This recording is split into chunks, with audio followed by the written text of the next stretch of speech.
Itu si Abdul Somad. Bismillahirrahmanirrahim. Istrinya nggak ditidur-tidurin. Ayo, Abdul Somad sekarang tidurnya sama siapa? Sama cowok kah? Dari mukanya si Somad itu aja orangnya nggak bersih, hatinya nggak bersih. Uangnya udah banyak tapi lihat berpakaian begitu, muka begitu. Coba dia buka topi itu, buka topinya itu udah makin lucu mukanya. Kalau dia nggak ada topi itu, udah seperti orang yang baru keluar dari penjara nggak keurus.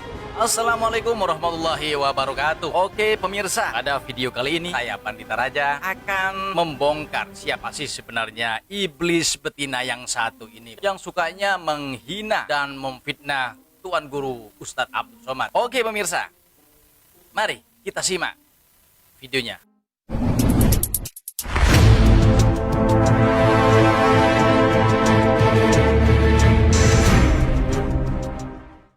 Itu si Abdul Somad. Bismillahirrahmanirrahim. Istrinya nggak ditidur-tidurin. Ayo, Abdul Somad sekarang tidurnya sama siapa? Sama cowok kah? Atau sama cewek kah? Karena makin kurus aja.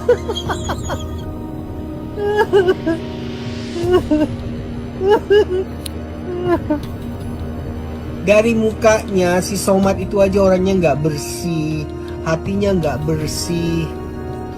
Uangnya udah banyak tapi lihat berpakaian begitu, muka begitu. Coba dia buka topi itu, buka topinya itu udah makin lucu mukanya. Kalau dia nggak ada topi itu, udah seperti orang yang baru keluar dari penjara nggak keurus. Assalamualaikum warahmatullahi wabarakatuh. Saya M. Rakib Jamari dari Pekanbaru, Riau, Indonesia, dari Ikatan Mubalik IKMI Provinsi Riau. Sekarang saya mendapatkan informasi ini dari foto seorang Juli Caniago, yang beliau ini selalu bangga menyebut dirinya mantan Islam, mantan Muslim, mantan Muslim. Nah, dia ini hobinya ke diskotik. Awalnya memang beragama Islam, tapi beliau ini tersesat jalan karena selalu pergi ke diskotik. Dan di diskotik itu bertemu dengan orang-orang barat, dan akhirnya dia menikah dengan orang barat. Tapi kabarnya orang barat ini adalah orang yang liar pula. Artinya sama-sama jiwa preman dengannya, yang hobinya sama-sama suka-suka ke diskotik. Yang menjadi masalah, beliau ini, si Juli Caniago ini, hobinya suka ke diskotik, merokok, minuman keras. Nah, yang paling jadi masalah, dia selalu menghina-hina Islam dari kejauhan, dari Amerika Serikat. Setiap pertemuannya, setiap rekamannya, dia selalu mengatakan, ini Juli Caniago mantan Muslim, sambil tertawa cekikikan. Nah, ini sebetulnya saya sebagai orang-orang yang berkecimpung dalam bidang ilmiah ini tidak perlu menanggapi, karena yang berbicara ini preman. Jadi logikanya tidak jalan, tidak sesuai.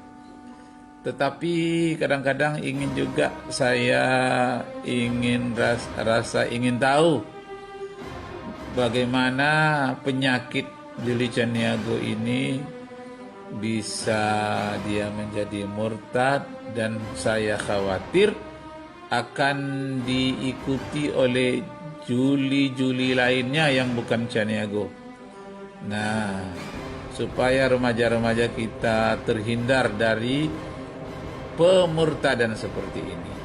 Walaupun yang memurtadkannya orang preman Amerika juga, sama-sama preman, tapi dia memurtadkan ini, memurtadkan diri atau dimurtadkan orang. Yang paling menyakitkan hati, dia selalu menghina-hina Nabi Muhammad, menghina Ka'bah, dan menghina Indonesia bahkan. Mungkin disangkanya dia tidak akan pulang lagi ke Indonesia, dan dia ini sebetulnya tidak mengetahui tentang Al-Quran, tapi kok selalu dia menyala-nyalakan Al-Quran. Bunyinya lucu sekali, ungkapan kata-katanya lucu sekali, nampak sekali dari seorang preman yang urak-urakan, suka tato, suka minuman keras. Nah, coba kita dengarkan. Ini tujuan saya adalah jangan ditiru oleh juli-juli lain yang ada di Indonesia. Hei, remaja-remaja Indonesia, bahkan remaja muslimah seluruh dunia, jangan sampai termurtadkan melalui diskotik, minuman keras dan merokok seperti si Juli Caniago ini. Coba dengar apa ucapan si murtad Juli Caniago ini. Halo teman-teman, berjumpa lagi, the one and only Juli Caniago, mantan Islam dari Amerika. Nah, ini dia, mantan Islam dari Amerika. Nah, dia sekarang terkungkung, Juli Caniago ini, di dalam suasana diskotik, homo, dan pergaulan bebas di Amerika. Dia merasa tenang katanya jiwanya dengan minuman keras dan diskotik itu. Padahal umurnya sudah bertambah, sudah 50 tahun. Nah, yang kasihan kita ini karena dia asalnya dari Islam, seorang muslim, dan kemudian dia bangsa Indonesia. Kita tidak ingin dia itu kekal nantinya dalam neraka. Jadi kalau bisa kembali lagi ke Islam, bagus sekali, tapi tinggalkanlah itu pergaulan bebas dan homo itu tadi, homo, lesbi. Nah, kita baca di dalam buku-buku terbitan dari Barat, mereka coba membuat kebodohan-kebodohan yang begitu banyak. Mereka seolah-olah penuh hikmah katanya dengan minuman keras dan diskotik itu. Seakan-akan penuh hikmah, tetapi mereka sebetulnya telah menjadi bodoh. Mereka menggantikan kemuliaan Allah, dan mereka menggantikan dengan dunia yang fana, kenikmatan diskotik dan sabu-sabu, kenikmatan sementara dengan gambaran-gambaran yang mirip dengan surga kelihatan di mata mereka, padahal itu adalah bayang-bayang setan yang fana. Karena itu Allah menyerahkan mereka kepada keinginan hati mereka. Mereka suka membuat kecemaran sehingga mereka saling mencemarkan antara satu sama lain. Menurut kitab Injil, mereka telah melakukan sodomi. Itu istilah dari kitab Injil, negeri Sodom dan Gomora yang dihancurkan oleh Allah. Terdapat di antara Yordania dengan Israel. Sekarang daerah itu namanya Laut Mati. Karena dahulunya di zaman Nabi Lot, mereka melakukan sodomi dan lesbianisme. Nah, ini keterangan dari tafsir kitab Injil yang dari Amerika itu sendiri. Keterangannya katanya sebab mereka telah menggantikan kebenaran Allah dengan dusta, memuja dan menyembah makhluk, dan merupakan penciptanya. Yang harus dipuji selama-lamanya adalah Allah. Karena itu mereka, ini dalam kitab Roma dikatakan, karena itu Allah menyerahkan mereka kepada hawa nafsu mereka yang memalukan, laki-laki dengan laki-laki, perempuan dengan perempuan. Sebab itu istri-istri mereka menggantikan pergaulan yang halal, yang wajar dengan suaminya dengan hal yang tidak wajar. Itulah kerjanya si Juli Caniago ini.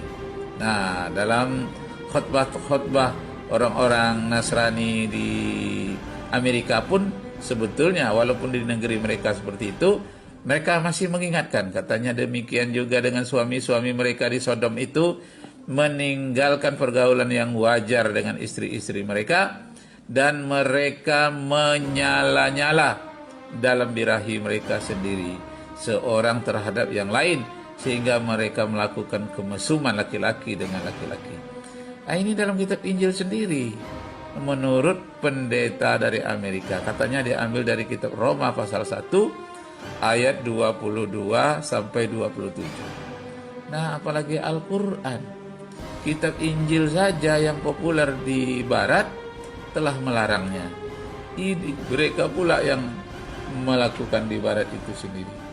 Nah, dengan demikian jelaslah umat Islam berkewajiban mengadakan islamisasi di negara Barat kalau ingin menyelamatkan saudara-saudara kita orang Barat atau orang-orang Indonesia, orang Islam yang ke Barat sudah terbelenggu pula oleh pergaulan pergaulan di Barat itu sendiri. Cuman untuk berhadapan dengan mereka tidak bisa langsung kita memperkenalkan ayat-ayat Al-Quran. Kita kutip terlebih dahulu ayat-ayat di dalam kitab mereka sendiri, mereka yang membacanya. Nah, apa yang terdapat di dalam kitab mereka? Sebetulnya dalam kitab mereka sendiri sudah terdapat nama-nama yang orang-orang baik yang akan menuntun mereka kelak di kemudian hari. Bahkan nama Nabi Muhammad SAW itu terdapat di dalam kitab mereka. Nah, itu katanya ciri-ciri Nabi Muhammad akan datang itu nampak bersinar suatu di pegunungan, namanya pegunungan Paran, dan datanglah di tengah-tengah mereka puluhan ribu orang-orang kudus mengacu kepada saat penaklukan Mekah. Nabi Muhammad SAW disebutkan di dalam kitab Ulangan pasal 33 ayat 2.